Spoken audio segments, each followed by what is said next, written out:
Okay, this is a reaction video. This is from Passport 2. Please click like, share, and subscribe for them as well as for me. Things German adults do, American adults wouldn't do. Well, I'm kind of curious about this one. Let's see. Let's see what German adults do. As Americans grow up and enter adulthood, we leave some things behind us in our childhoods that our American culture dictates grown-ups should not do. But then we moved to Germany and found German adults doing those exact things you won't find American adults doing.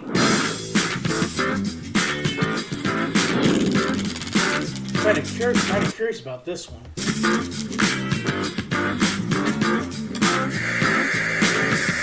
Hey guys, and welcome back to our channel. I am Donnie. And I'm Aubrey. And we are two Americans currently living in Germany and sharing all of our experiences living and traveling throughout Europe. We talk a lot about cultural differences between the US and Germany, and a lot of those times they are just different perspectives and approaches to various everyday situations and are not right or wrong either way, but are completely unique and different in both countries.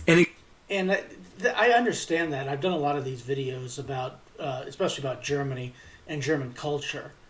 And, I mean, when I see things in the United States, and I've traveled all over the United States, I don't see a whole lot of difference between what Americans do and what Americans don't do. I mean, or Americans in the Midwest, Americans in the South, Americans in the East, West, Northwest. They all generally do about the same thing. So this is kind of curious what German adults do. An example would be Germans' diagonal tie stripes going from the right hip to the left shoulder and American diagonal stripes going from the left hip to the right shoulder. Now that's not a big deal. I could care less about that. I don't even notice that. However, we have started to pick up on some things that we see in Germany that are the exact same as things done in the US, but American culture dictates that those things should not be done by adults, yet German culture dictates that it is just the way things are done. From modes of transportation to some social behaviors Americans find uncouth, there are simply some things German adults do you won't find American adults doing. And that is exactly what we're going to talk about today in our video, Uncouth or Just the Youth, Cultural Differences for the Long in Tooth. I wonder how long it takes to think up these things. Our experiences are definitely specific to where we are originally from. They're from Oklahoma. A state in the southern U.S. called Oklahoma, and where we live now in the southwestern German state of Rhineland-Pfalz. Both of those places have their own unique subcultures that may not be representative of the two countries as a whole. Therefore, let us know your experiences with these things in the comments below and where you're from. Also, if you're from a different country than these two, we want to hear about what these things are like where you live. Let's start off with a pretty low-key difference that many Americans note when they arrive in Germany for the first time because they are not used to seeing adults doing this thing, and that is riding bicycles. In the No, not necessarily. You do see Americans ride bicycles, just not as many as you do in Germany. US, some adults do, of course, ride bicycles sometimes, whether it is for those that are doing it for athletic reasons and are decked out in their bike riding Yeah, that's what it looks like. sport gear, or in some larger cities, adults may ride their bikes to commute. However, in general, a bicycle is not viewed as a legitimate mode of transportation in many parts of the US, and rather is viewed as a children's toy. Before we arrived in Germany and bought bikes for the first time in our adult lives, we both had bikes when we were kids, and we rode them a little bit in college, but that is generally where many Americans outgrow riding a bicycle. 44% of people in Germany regularly use a bicycle, unlike in the US, where that number was only 12.4% in 2016. There are many factors that play into this, like in the US, everything is so spread out that a car is normally the most convenient means of. Depends on where you are, because when you go to the big cities, like for example, if you go to New York City, for example, it's usually the subway system. You might take a cab, you might walk. It depends on where you are.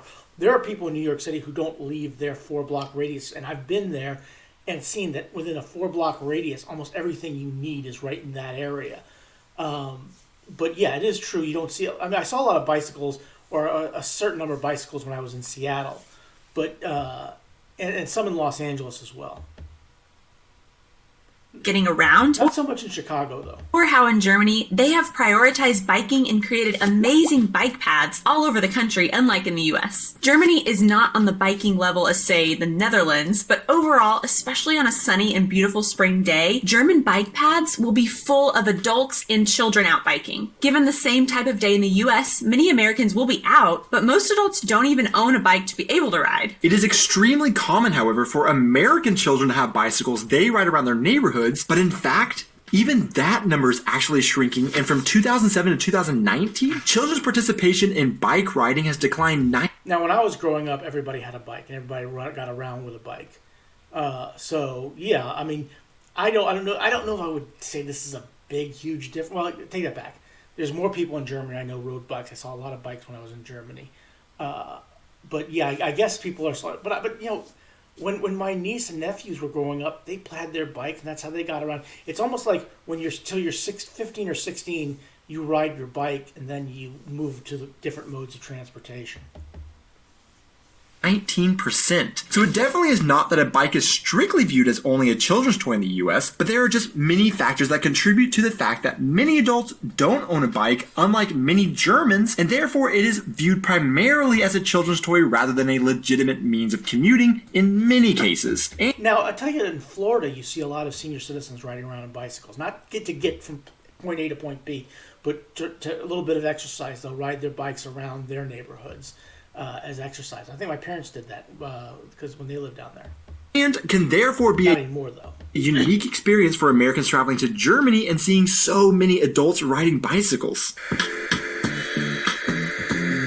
One stereotype that we hear a lot of foreigners living in Germany talk about is when they are walking around that Germans love to stare at other people who are around them and catch their eye, maybe because they're out of the norm. Honestly, we haven't necessarily noticed Germans I didn't notice that at all. staring a ton more than I was there for a week, and I was walking around. I saw a lot of different people, looked at a lot of different places, but I never had anybody stare at me, or at least I felt they were staring at me. other Americans do. Not that we can disprove this stereotype, but that is one reason we have never brought it up. However, there is something relating to Germans and staring that we have seemed to notice is different than in the US. In the US, we are taught from a very young age that it is rude to stare. It is super common for a little curious kid who sees something out of the ordinary and can't stop staring for their American parent to snap at them, telling them it is rude to stare and they need to look away. Yet, a common pastime in America is called people watching. One of the best places to people watch is at the state fair, for example. When we would have the Oklahoma State Fair, people would often ask their friends if they would want to go people watching down at the fairground. I've never heard about that, going quote unquote people watching. I've heard of let's go down and sit down and shoot the breeze, and I suppose that could be considered people watching. But I never really looked at that. I never really went around and used that phrase, people watching, or sat around, let's go down and just look at the people walking around doing this stuff. I never saw that. And they would sit on a bench and watch what kind of unique people the state fair attracted. So here's the difference we have noticed about Germans and Americans in this particular area. When Americans are people watching, they will stare at people passing by, but right at the moment that person feels the stares and looks, a staring American will not want to be perceived as rude, so they will frantically glance away as if they never even saw them. On the other hand, we have caught Germans sometimes staring at us as we walk by, but when we notice and look at them, they just own it and will continue staring and not bat an eye. So if we had to guess, that is probably why foreigners talk about the German stare. It is not that Americans don't also stare, it is just that American adults will bounce their eyes quickly after being caught, unlike a German who just owns their German stariness. We can Yeah, I've never done anything like that, or never encountered anything like that. attribute this to the German directness and lack of fear of conflict, unlike Americans who like to avoid conflict. But let us know your thoughts in the comments. Have you noticed either of these practices, or that Germans tend to stare a lot? And why does it seem that this is the case? We get asked all the time to make a video about the differences between German and American table etiquette, and in a recent video we discussed the misconception that Americans cut up all their food like a child, unlike in Germany where they cut one bite at a time as any adult should. Again, that is wrong, and Americans don't really do that, or at least are not supposed to do that. No, not a lot of Americans do that. They don't cut up their food into little pieces and then eat it. You know, I've never done that. I've never seen anybody do that. According to our table. Now, I have seen parents do that for their kids, but I've never seen it do it for I've never seen anybody do it at the table. Not while I've been on this earth. Etiquette. And you can watch that video to find out more on that subject. But in Germany, there is a table etiquette difference that American adults are not supposed to do, and that is resting our hands on the table while we eat. We have actually even gotten yeah, if you do something like this, my mother will get on your case if I'm sitting like this with my elbow on the table. It should get that off the table. comments that it makes some German viewers uncomfortable that we sit with our hands under the table when we are filming. And that is largely due to the difference between Americans and Germans when it comes to what we are used to at the dinner table. German dining etiquette dictates that your hands should be visible above the table, which means that you rest your wrists on the table while you're eating. For American dining etiquette, we keep our hands not being used in our lap, and it is considered bad table etiquette to have your hands, arms, or elbows on the table. Now, there is no point in saying which one is right or wrong. They are just different sets of rules. And again, these are things that you see in different parts of the world. They have different opinions. I guess if I put my elbow on the table and my mother sees me once it off, I say, no, I'm being German today, so I'm going to put it on the table. I mean, even at 53 years old, my mother, if I do something like that, my mother will still correct me. And customs. In fact, for most American meals outside of very formal settings, we eat fairly informally, and every rule doesn't necessarily have to be adhered to. However, resting your arms on the table is one that children learn very young to refrain from doing. So next time you want to comment that you don't like our hands below the table and it makes you uncomfortable, tough luck. This is just our culture dictating what we do, and you can't change that. Can't disagree with them. This next difference is one that, honestly, is probably the most alarming of them all. Well, at least to Donnie, anyways, and most adult men in America, for that matter. Well, maybe Donnie should introduce this one, actually. Okay, I'll take this one over. And one thing that adult American males don't do that German males do is, well, they sit when they urinate. In 2015, the BBC reported on a landlord in Dusseldorf that was seeking damages from a tenant because he claimed the marble floor had been damaged by urine due to the man standing up when he urinated. However, a judge ruled that the man's method was within cultural norms, saying urinating standing up is still common practice. So do all German men sit in the restroom? Based on the judge's decision, no. However, even just the phrasing still common practice kind of gives the hint that it is old-fashioned, yet people still do it. I can speak. To be fair, there is not a right way or a wrong way to do it. I think I can speak for most males on this planet to say that they've done it both ways, and there are reasons why you've done it both ways, which I will not get into. But normally, if I have to take a leak, I will do it standing up, because that is how I was taught to do it. I don't think there's anything wrong with sitting down while you're doing your business. That's up to you. That's personal preference. But having said that, okay, it is an option that does present itself, and you should do what's comfortable for you. Speak from first-hand experience that it definitely is something that is done, even just from the fact there will sometimes be signs over toilets that ask men politely to please sit down when they urinate. Wait a minute. What? Who's... You're going to sit down with your hands behind you and aim? No. The only way that works is if you have an... and even that way... Unless you're trying to tell us that the urinal is the toilet is pissing on him, I get that. No, what the hell? When I studied abroad in college and lived with a German family, this was even something that was brought up to the. Did you even walk in? Well, I mean, you guys had a conversation about it? Nobody. Every place I've ever been, I've never been in a situation where we need to talk about how you go to the bathroom. Okay, once you're trained, once you learn how to do it and when to do it and all that good stuff, then you pretty much should go on your merry way and do it without having a conversation about it. the American male participants that we should do in our host home out of respect for our hosts. Now, even though you mostly use the restroom privately anyways, and people shouldn't be concerned with how you position yourself to use the toilet, in the US, this is viewed as very unmanly behavior, and American men will not do it at the risk of losing a bit of their dignity. Well, I don't know about that. I mean, look, I get what he's saying there. But how the hell is anybody going to know about that? Okay, if I go into nobody's going to ask you what you're doing in there. Okay, because they already know.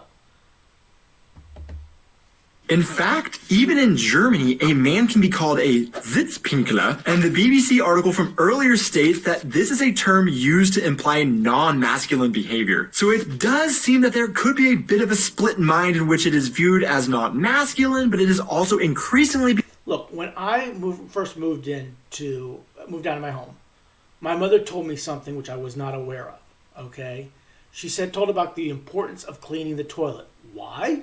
Because when you stand up and use the John, the splashes can go everywhere, okay?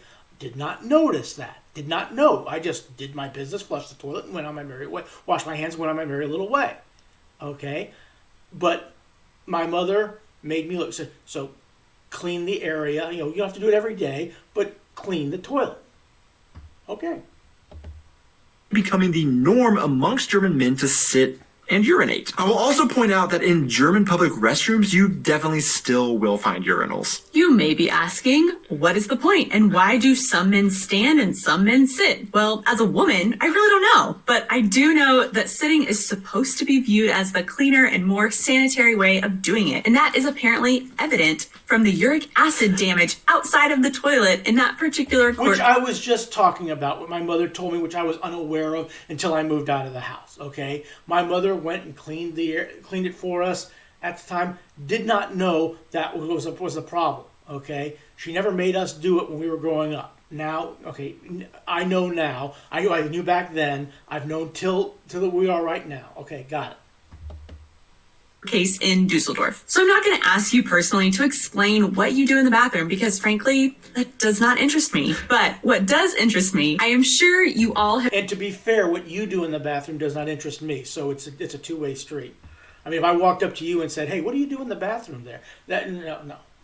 We don't ask that question. I've heard the popular English way of saying, I have to go number 1 to refer to urinating and number 2 to refer to the other one. But is there a popular code phrase in German that people say to describe what they need to do in a restroom? To be fair, I can't believe this conversation has gone this long.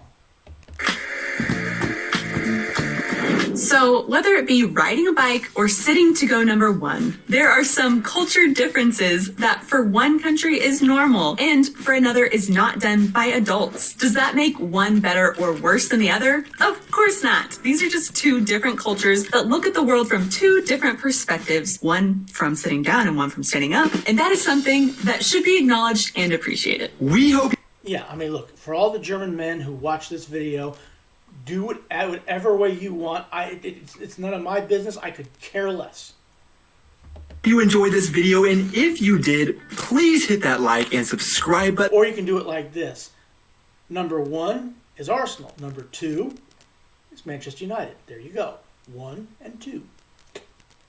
And no, I wasn't talking about using the bathroom there.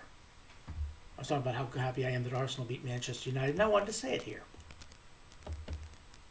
Button. Also, to see who made it this far in the video, full fat milk or reduced fat milk? Reduced fat. Which one do you drink? Thanks so much for watching, and we will see you in our next video. Cheers! Okay, this was interesting. The last one about using the John, that's okay, whatever. But please click like, share, and subscribe for Passport 2. And please click like, share, and subscribe for me, Scott Dova's Interesting World. I appreciate it. And have a good rest of your day. Thanks for watching.